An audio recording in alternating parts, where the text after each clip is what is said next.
Hello everybody and welcome back to my $50 Walmart meal plan. Today is going to encompass day 4, day 5, and day 6.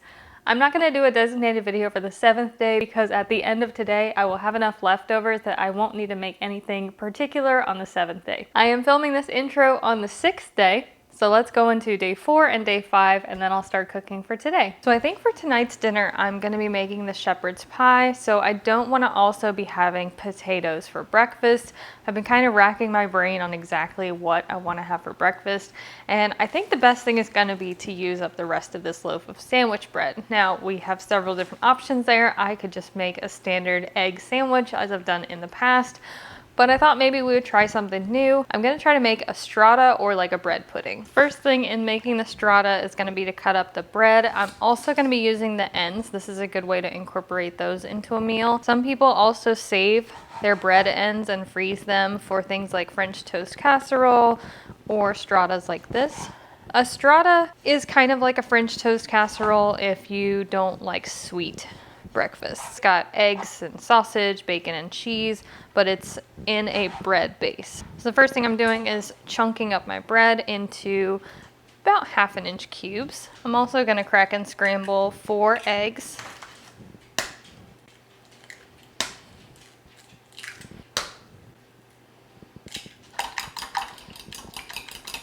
And that's gonna get mixed with 1 cup of milk. I'm going to season this fairly well with salt and pepper. And that's really it for the prep work. We can head over to the skillet. A couple tablespoons of cooking oil. And I have about a 1/2 stick of margarine here. I'm going to use the whole thing so that we can make this really buttery.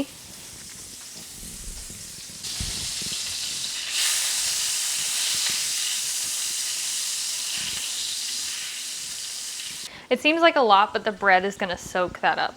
Here's what I'm gonna go in with some peppers and onions. Probably just go ahead and finish off whatever's left in this container. Stratas and bread puddings are kind of like feed a crowd type of meals. My peppers and onions are starting to soften up. I'm gonna go in with all of my cubed up bread and we're gonna start to toast the bread, kind of similar to how I made the migas last week. As you can see, it's soaked up all of that butter from the bottom of the skillet or the margarine, and now we're just gonna let it toast and caramelize. You don't want to walk away from this and leave it unattended, but color is flavor, so really don't rush the process and let it take the time to get as brown as you want it to be. If you're patient with it, you will definitely be able to taste that in the finished product. And this is what we're looking like after a few minutes. And you can see the bread condensed down quite a bit. Pour over your egg mixture.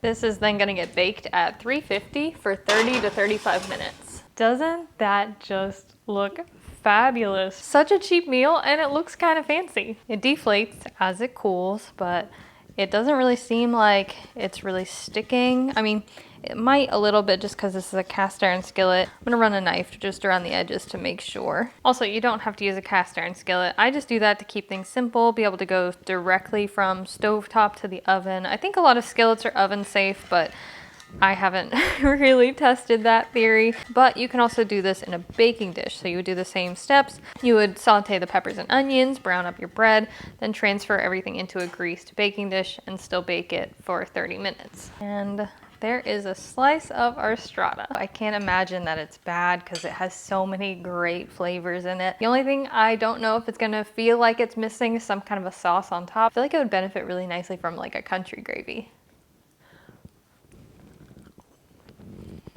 That is superb. It's so rich and buttery flavored. Bread on the inside is kind of melt in your mouth. It's super tender, but then the bread on the outside has a really nice crust to it, and I would not change a thing about it. Of course, anything like this would benefit from adding a gravy or something like that on top. It's really filling, it's very hearty. This one's a 10 out of 10 for me, for sure. I did not end up cooking dinner last night. So I'm gonna make up for that today. We're gonna cook breakfast, lunch, and dinner. Michael wasn't feeling the best and We kind of just had a chill night and watched our TV show, which we're currently watching, Eureka, the entire series, and we're on the last season of it. So pretty much couch potato for the entire evening. I did take the leftover Spanish rice and the leftover black bean salsa and made us some burrito bowls yesterday, which was amazing. And I am starving, so let's go ahead and do breakfast. I'm going to make some insanely delicious breakfast tacos with the rest of this black bean salsa. When I tell you that black bean salsa is a really good way to incorporate more vegetables into your routine, it is by far one of my favorite things to kind of have in the fridge just to add to different meals. But you guys know that some of my favorite meals are kind of Tex-Mex or Mexican inspired, and so that's why I have a tendency to default to those whenever I'm doing budget meal plans. I'm going to start by scrambling 4 eggs with a splash of milk.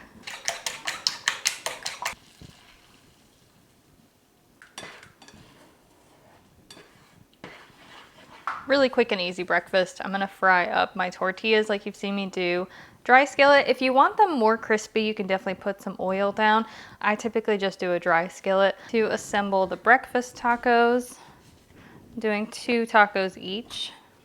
A little bit of egg in each one of the black bean salsa. Now you can also choose to cook the black bean salsa in with the eggs if you want a little bit more hot, but I really like the warm eggs and the warm tortillas with the cold salsa. Before I dig into my black bean breakfast tacos, the video went up today with day 2 and day 3, and so many of you guys saw an obvious oversight on my part, which was that I could have used the coffee creamer to sweeten the French toast.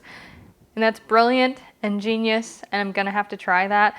Hindsight again is 2020, but you guys are fantastic and you can see things in the menu that even I can't see. I think that's a wonderful part about this community, and if you're ever struggling for meal ideas, check out the comment section because they in and of themselves can be a really great resource because everyone here is trying to help everyone else out. It's a little juicy, but absolutely superb breakfast. Again, it's really simple. You've already got the black bean salsa in the fridge, so it's really quick and easy to throw it together.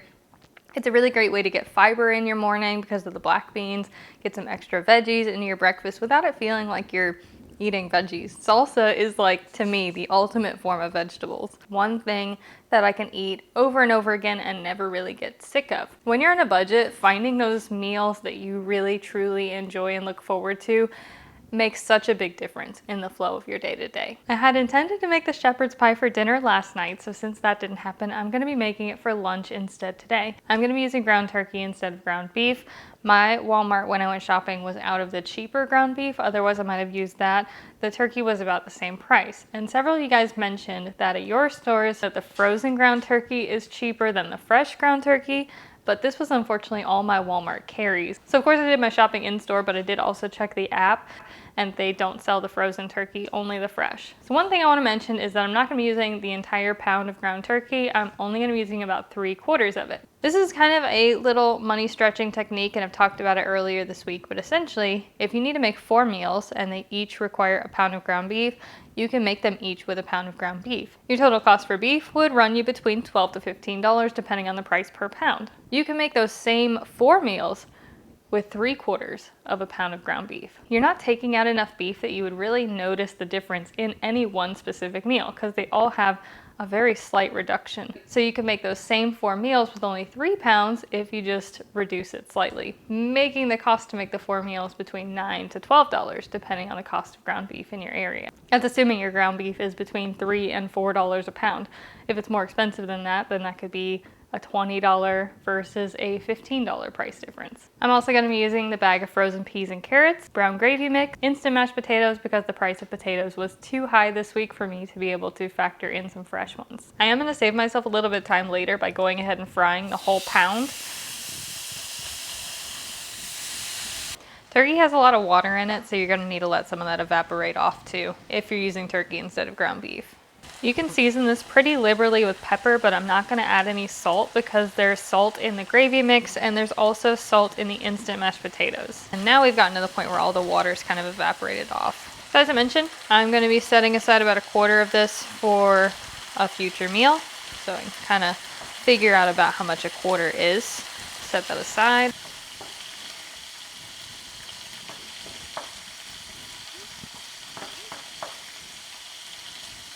It's enough that you're really not going to miss it in this meal in particular. We only took out that much of it. I'm going to be using the whole bag of peas and carrots. You guys know I'm not a huge pea eater, but I typically have to set aside my personal preferences for making budget meals. I would personally use corn because that's how I grew up eating shepherd's pie, and white gravy mix. But this is a little bit more traditional, although, you know, there is something to be said about the constant debate that shepherd's pie is made with lamb and cottage pie is made with beef. But what is it called when it's made with turkey? I think shepherd's pie is a little bit more of a recognizable name for a lot of people, and a lot of us grew up eating shepherd's pie made with beef. Definitely a cultural distinction that we learn as an adult, just bearing in mind that our parents and our grandparents didn't have access to the internet or the vast amount of information that we have today. Now in goes 1 cup of water and our brown gravy mix. And all we're doing here is just letting that thicken up and come together. You really have 2 options when it comes to the potato topping. You could go with a variety like this. This is flavored, it's 98 cents, or you could go with an unflavored variety like this one. This was $1.32. Either of these would fit in the $50 budget. You get a lot more with this, but you do need to add things like butter, milk, and seasoning to it, whereas this is a just add water variety. The packet is only going to make about 2 cups of prepared mashed potatoes, whereas the box is going to make up to 12 cups. I'm using the baked potato because I think that one will complement shepherd's pie pretty well. 2 cups of boiling water. I just use my kettle to keep things simple, but you can do it on the stove top as well.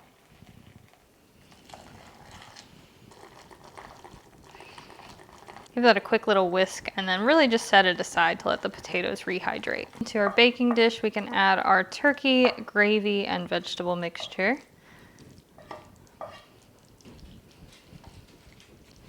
Which is cooked down and thickened really nicely. Now we can start to spoon our mashed potatoes over top. Try to spread them out kind of evenly.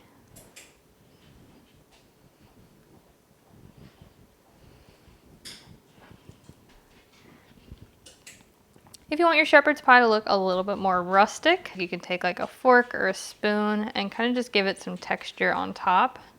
That will also give it some ridges to potentially brown the potatoes, although I find with these instant potatoes that they don't really brown as well as fresh potatoes do. Everything is already hot and everything is already cooked, so baking is actually kind of optional in this case because we don't really need to do anything. I am going to try to brown up the potatoes slightly, so I'm going to bake it at 350 for about 15 to 20 minutes. 20 minutes in, as I suspected, no browning on top, but we've got some really bubbly edges going on here. This is going to need to cool for about 5 to 10 minutes before we cut into it. One of my favorite parts about shepherd's pie is just that it's a sincere comfort meal and it's perfect for meat and potato lovers. I've even in the past done a variation of shepherd's pie where I didn't bake it at all, and I served it kind of like a potato bowl, so kind of inverted a little bit. You put a bed of mashed potatoes down at the bottom of your bowl or at the bottom of your plate, and then you pour the vegetables and the meat mixture over top.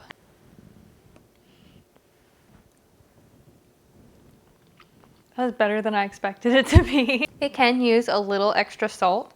Again, I was kind of hesitant to salt it because of the potatoes and maybe a little extra pepper.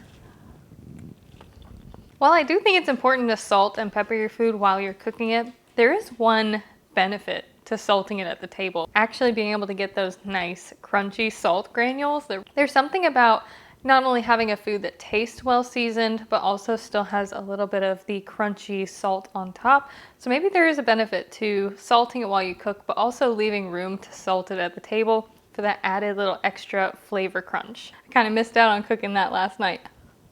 Those little odds and ends that we've been setting aside this week, the 1 cup of pasta sauce from when I made the ravioli lasagna, the turkey from the shepherd's pie.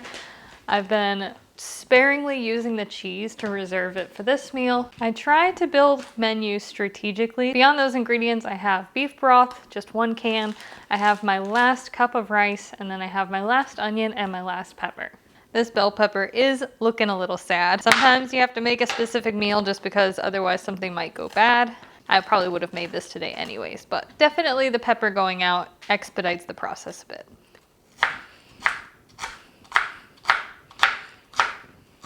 Going for just a rough dice on the pepper. I am gonna dice up the onion, but I'm only gonna use half of it, and I'll save the other half for maybe tomorrow's breakfast. So as you can kind of see, and this is something I haven't really talked about, is that I'm always trying to think to the future meals that I'm gonna be making and making sure I don't use up ingredients that I might need for something later on. So I kind of have to use things sparingly. It's a good way to prevent yourself from potentially going over budget is by just being conscientious of, oh, that's a strong onion. Oh, my eyes. Oh, I'm wearing glasses today too. I find that my eyes are more sensitive to onions on my glasses days. Oh, ow. Hold on. Give me a second.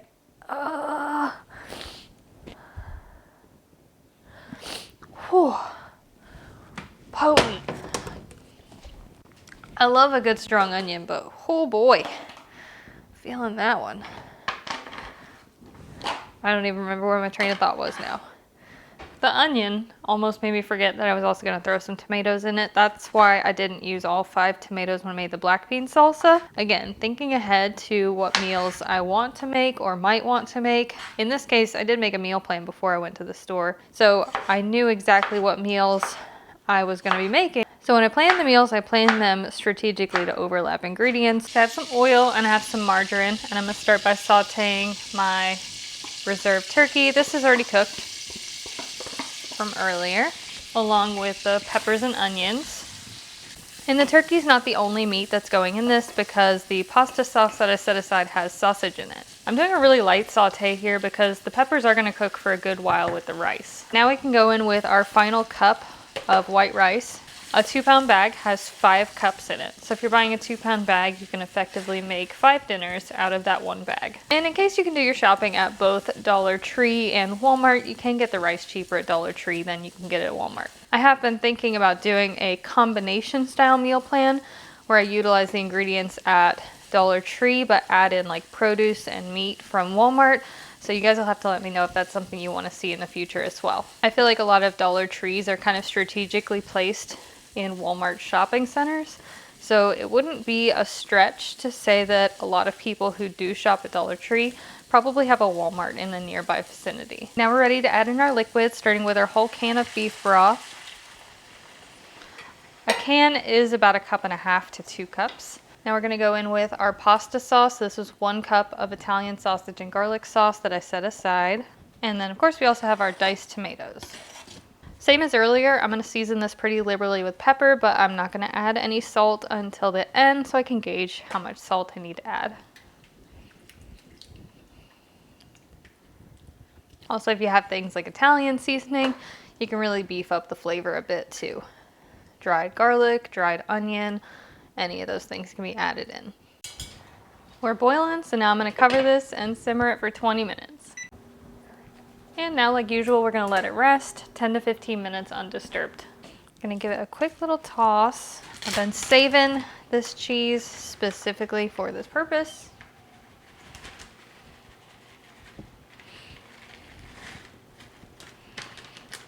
That's part of the reason why I got the pizza blend cheese, was for this skillet. Let that sit for a couple minutes to melt the cheese, and that looks fabulous. I'm not a big fan of stuffed peppers, but I love stuffed pepper skillet. Just because I'm not really a big fan of just biting into a whole bell pepper or 1/4 of a bell pepper, any of that.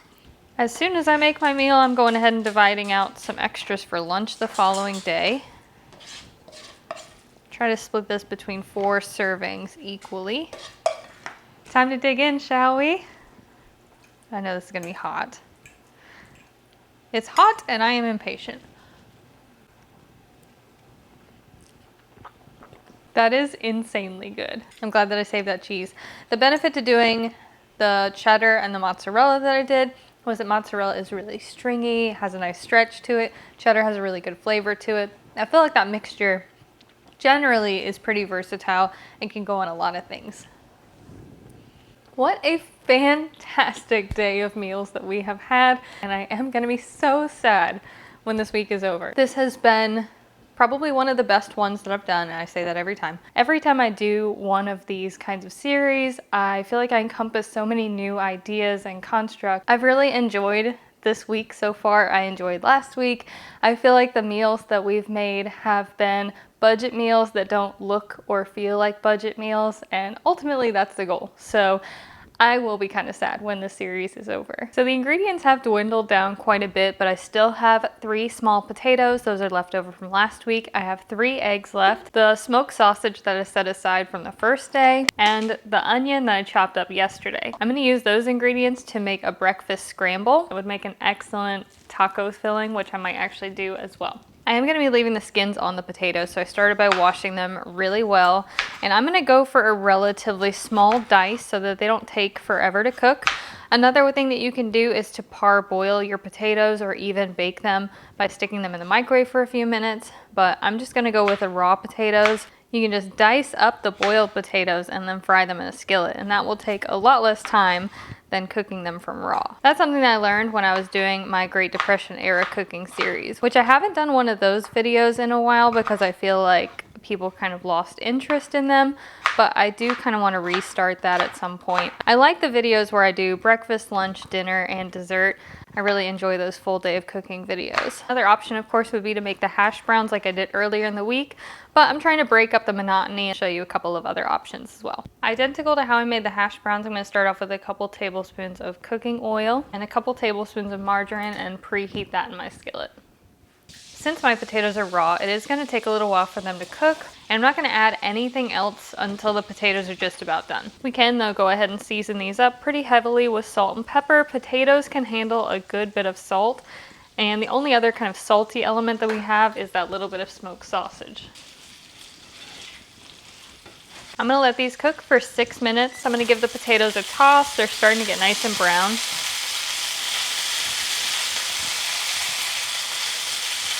So at this stage, I'm only going to toss them every 3 minutes or so, just to make sure that they're browning up evenly. I do believe I'm also going to crack and scramble my 3 eggs. Now, you can also do fried eggs, but I've done fried eggs a lot this week, so we're going to change it up and do scrambled. In total, it's been 12 minutes since I started cooking these potatoes, so it was 6 minutes before I did the first toss, and then I did a 3-minute and then another 3-minute. Looking nice and brown. And now for these last few minutes, that's where we can add in our diced onion and our smoked sausage.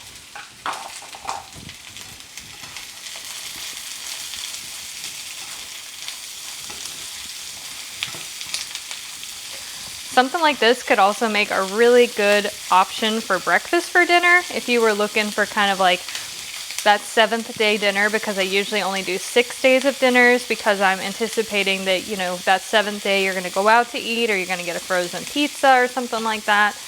But if you wanted this to be an all-inclusive meal plan, I do have the leftover Strata. I have the fruit and yogurt Parfait. So we technically already have 7 days of breakfast, and then this could be breakfast for dinner.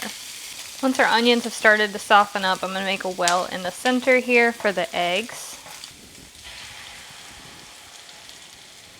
And scramble those in with our potatoes, onions, and sausage. I'm going to take this a step further and turn this hash into some breakfast tacos. And also, as a means of changing it up on the 6th day, I'm going to make these more of like crispy taco shells as opposed to just soft taco shells. The way that I like to do that is just to soften it up first. Get it a little pliable. There's some residual oil on the skillet that will come in handy. And then I'm going to fold it in half. I'm going to do 2 at one time this way. And I'm going to let it fry almost like a quesadilla. So one thing that I'm sure you're noticing is I'm taking the same ingredients but trying to give them different tastes and textures by kind of mixing and matching the ingredients, or taking the same ingredients and preparing them in slightly different ways. This would of course be fantastic with some salsa if you have some of that black bean salsa from earlier in the week left over, or if you have some hot sauce in your fridge, taco sauce even. There's a lot of ways you could dress this up. And my other 2 tortillas are done, so I can stuff my other 2 tacos as well. But I definitely have enough hash left over. So again, we have 7 days of breakfast plus potentially 2 extra servings here. Let's dig in. The potatoes are perfectly cooked and they have a really delicious fried flavor to them. The smoked sausage, even though it's just a little bit of smoked sausage, definitely adds a good bit of saltiness and flavor to this as well. I think I found my favorite breakfast this week. There's something to be said about meals that you make with kind of scraps at the end of the week that sometimes can turn out better than the meals that you actually plan ahead for and shop for specifically. This is amazing. The last dinner is tuna casserole, which I know is not everyone's thing. So I'm gonna give you 2 options here and they're both gonna cost about the same. The reason I went with this one was because it cost around $6. So really could swap this with any meal that costs around $6 and makes at least 4 servings. A really simple way to swap this out and still have the same kind of meal construct would be to swap the peas for mixed vegetables, swap the cream of mushroom soup for a family-sized can of cream of chicken, and then swap the tuna for something like shredded or canned chicken. Those basic swaps would take this tuna casserole and turn it into like a creamy chicken pot pie with noodles. This is not going to be a traditional tuna casserole because I'm actually not going to be baking it, but we're going to do it one pot style. Starting with a whole bag of peas. I like my peas ultra tender if I'm going to be eating peas and things, so I'm going to cook them the whole time. Next, I'm going to add in my entire can of cream of mushroom soup. This is the family size can, so it's about equivalent to 2.5 regular cans. 1 can of water and half a can of milk. The water is to cook the egg noodles. The milk is to make the sauce creamy. And then I'm gonna be adding in the egg noodles. I'm gonna start off with 3/4 of the bag and see where we're at. I try to make sure that there's enough noodles that they're not entirely fully submerged in the water. I think it is kind of the whole bag. I don't recall if I've talked about this before, but specifically when it comes to making one pot pastas, the pasta will cook via the steam in the pot as well. They don't need to be entirely submerged in the liquid. Some pepper to it, but I'm not gonna add any salt because of the cream of mushroom soup. I'll wait to see how salty that is towards the end. So as you can see, we're starting to boil here. I'm gonna give it 1 stir or 1 final stir. And then I'm gonna cover this and simmer it for 10 minutes. I'm gonna stop and stir twice in that 10-minute period.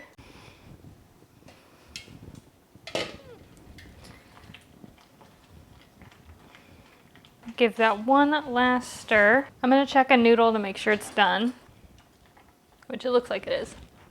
Perfectly cooked. So right now it kind of tastes like nothing. So the last thing we gotta add is our drained tuna. I did drain it, but not all the way. Like I did make it super dry. I left some of the broth in there for some extra tuna flavor, but I didn't want to leave all of it in there because I also didn't want to water down the pasta too much. So I was able to divide that tuna casserole into 4 meal prep containers and 2 full plates. So that definitely made 6 really large servings. The ingredients to make this only cost me a little over $6 as I mentioned earlier. So the fact that I made 6 really large servings means that this is a really cheap meal that will feed a family. Now, of course, it's not the most extravagant meal in the world, but that's okay. And again, swap the cream of mushroom for cream of chicken, swap the canned tuna for canned chicken, and swap the peas for mixed vegetables. You can take this same meal and make a chicken pot pie noodle. I do anticipate that this is gonna need a little bit more pepper and possibly a little bit more salt. Now let's give it a taste. That tuna is really good for how cheap it was. What I will say about this particular tuna is that I really like the quality of it. I like that it was kind of a whole piece of tuna. I actually had to shred it up as opposed to it being just a bunch of minced tuna in a can. But it actually doesn't have a very strong tuna flavor as opposed to some other canned tunas that I've bought in the past. Personally speaking, I really like the strong canned tuna flavor, but if you're the type of person who hasn't really liked tuna because it tastes a little too tuna-y or fishy, you might want to try this Great Value brand, as I find that it's very, very mild. Despite the fact that I even left some of the broth in, the tuna flavor is subtle. Another option, because I'm all about the options, would be to replace the tuna with ground beef or ground turkey, and then replace the peas with fresh or canned mushrooms, and you've got an easy beef stroganoff. That option would be a little bit more expensive though, as you can't really get ground beef for around $2 and some change. At the end of day 6, I have 4 servings of tuna casserole left. I have the hash that I made this morning for breakfast, leftover strata from day 4, along with the rest of the shepherd's pie and the rest of the stuffed pepper skillet from day 5. Then I have the other half of the tub of yogurt. I have the crushed strawberries and the granola from day 3. So I definitely have more than enough food to take me through the 7th day. I figure now is a good time too to talk about the brownies that I made on the first day. As you can see, there are still a good bit of brownies left in here. They were good, but they weren't good enough to make me want to eat the whole container in one sitting. So that's definitely a plus.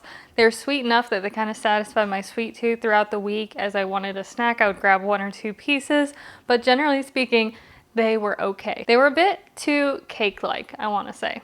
And so that is a wrap of my $50 Walmart meal plan. At the end of day 6, I have plenty of food for day 7, so I can spend some time editing this video as well as the kind of weekly recap, the voiceover segment that's a little bit more efficient and streamlined for those of you who prefer that format. And then we're done with Walmart, at least for the time being, and we can move back on over to Dollar Tree or whatever else I decide to do next. I hope you guys are having a fantastic day and a fantastic week. We are currently having a bit of a snowstorm here in Virginia, so hopefully I don't lose power and hopefully I can get these videos out in time, and I will see you again soon.